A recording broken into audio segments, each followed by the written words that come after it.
స్వేచ్ఛ విషయంలో ఎవరికైతే కొదవవుతుందో వాళ్ళకే దాని విలువ తెలుస్తుంది. మరి నిన్న మనం చెప్పినట్టుగా కవితమ్మకి ఈ రోజున బయలువచ్చింది, బయటకు వచ్చింది, బయట ప్రపంచంలో స్వేచ్ఛ గాలిని పీల్చింది, తన కొడుకుని కౌగిలించుకుంది, తన అన్నని ఆదరించింది, భర్తని ముద్దాడింది.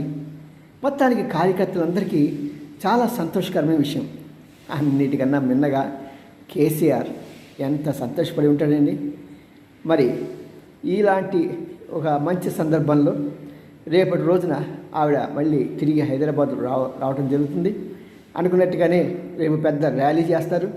ర్యాలీ తర్వాత మరి త్వరలోనే తను అనుకున్నట్టుగా మరి 1 నెలలో చేస్తారా, 3 నెలల్లో చేస్తారా, 6 నెలల్లో చేస్తారని చెప్పలేము. కానీ త్వరలోనే తెలంగాణ జాగృతి అనే పార్టీని ఏర్పాటు చేసి దాన్ని ముందుకు తీసుకెళ్లే ప్రయత్నం మాత్రం తప్పకుండా చేస్తారు.